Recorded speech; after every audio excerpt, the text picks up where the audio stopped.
क्या हुआ? वीडियो का टाइटल पढ़कर आप चौंक गए ना?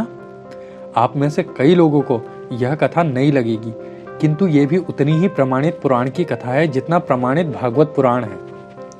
आज की वीडियो में आपको इसी कथा को सुनाने जा रहा हूँ और इसके परिणाम स्वरूप विष्णु जी को जो नया अवतार धारण करना पड़ा उसके बारे में भी बताऊंगा।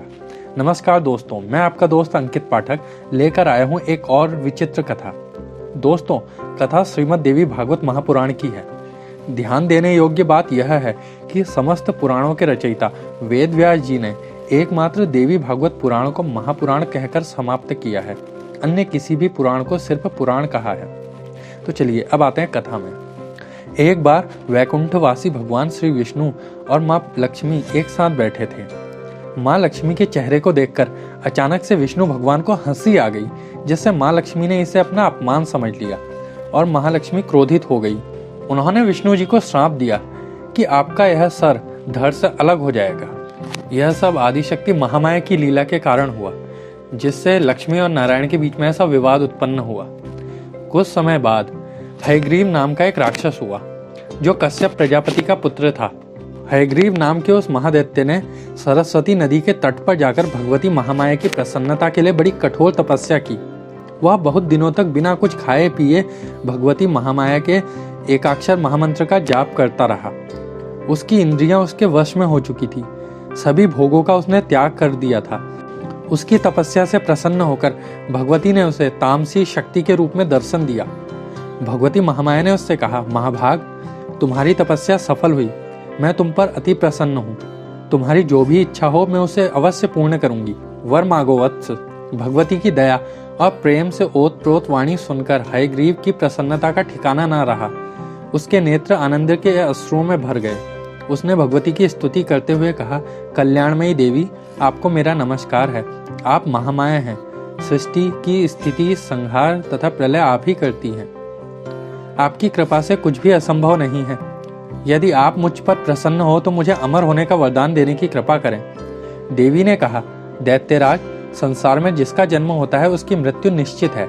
प्रकृति के इस विधान से कोई नहीं बच सकता। किसी का सदा के लिए अमर होना असंभव है। अमर देवताओं को भी पुण्य समाप्त होने पर मृत्यु लोक में जाना पड़ता है। अब तुम अमरत्व के अतिरिक्त कोई और वर मांगो। हयग्रीव बोला, अच्छा तो हयग्रीव के हाथों ही मेरी मृत्यु हो, दूसरे मुझे न मार सके। मेरे मन की यही अभिलाषा है। जो मेरे जैसा होगा, मेरे नाम वाला होगा, सिर्फ वही मेरी हत्या कर सके। आप उसे पूर्ण करने की कृपा करें। ऐसा ही हो, यह कहकर देवी अंतर्ध्यान हो गई। हयग्रीव असीम आनंद का अनुभव करते हुए अपने घर चला गया। वह दुष्ट देवी के वर के प्रभाव से अजेय हो गया। त्रिलोकी में ऐसा कोई नहीं था जो उस दुष्ट को मार सके। उसने ब्रह्मा जी से वेदों को छीन लिया और देवताओं तथा मुनियों को सताने लगा। यज्ञादि कर्म बंद हो गए। सृष्टि की व्यवस्था बिगड़ने लगी। ब्रह्मादि देवता भगवान विष्णु के पास गए। विष्णु जी जानते तो थे कि भगवती महामाया का वर है, इसलिए इसको जीता नहीं जा सकता। फिर भी देवताओं की पुकार पर हयग्रीव से युद्ध करने लगे। बड़ा भयंकर युद्ध होने के बाद भी विष्णु जी हयग्रीव को हरा न सके तथा वापस अपने धाम वैकुंठ लौट आए। वैकुंठ में पद्मासन लगाकर अपने धनुष पर प्रत्यंचा चढ़ाकर उसका एक सिरा धरती पर टिकाया और दूसरे सिरे पर अपना मस्तक रखकर योग निद्रा में चले गए। तब सभी देवताओं ने दोबारा ब्रह्मा जी से गुहार लगाई और ब्रह्मा जी वैकुंठ आए। ब्रह्मा जी ने देखा कि विष्णु जी योग निद्रा में निमग्न हैं। उनके धनुष की डोरी चढ़ी हुई है। ब्रह्मा जी ने उनको जगाने के लिए वम्री नामक एक कीड़ा उत्पन्न करा। ब्रह्मा जी की प्रेरणा से उसने धनुष की प्रत्यंचा काट दी। उस समय बड़ा भयंकर शब्द हुआ और भगवान विष्णु का मस्तक कटकर अदृश्य हो गया। सिर रहित भगवान विष्णु के धड़ को देखकर देवताओं को बहुत दुख हुआ और वह त्राही त्राही करने लगे। सभी देवताओं ने इस विचित्र घटना को देखकर अंतिम शरण भगवती महामाया की ली। भगवती प्रकट हुई। उन्होंने कहा, देवताओं, चिंता मत करो, मेरी कृपा से तुम्हारा मंगल ही होगा। देवी ने ब्रह्मा से कहा, ब्रह्मा जी, एक घोड़े का मस्तक काटकर भगवान के धड़ से जोड़ दो। इससे भगवान का हयग्रीवावतार होगा। वे उसी रूप में दुष्ट हयग्रीव का वध करेंगे। ऐसा कहकर भगवती अंतर्ध्यान हो गई। भगवती के कथनानुसार उसी क्षण ब्रह्मा जी ने घोड़े का मस्तक उतारकर भगवान के धड़ से जोड़ दिया। भगवती की कृपा प्रसाद से उसी क्षण भगवान विष्णु का हयग्रीव अवतार हुआ। फिर भगवान हयग्रीव तथा दैत्य हयग्रीव के मध्य भयंकर युद्ध हुआ।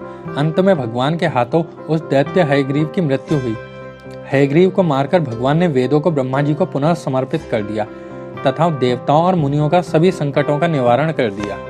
अब सुनाते हैं आपको हयग्रीव अवतार से जुड़ी एक अन्य कथा। एक अन्य पौराणिक कथा के अनुसार जब पृथ्वी जलमग्न हो गई तब भगवान विष्णु का पुनः जगत में आने का विचार हुआ।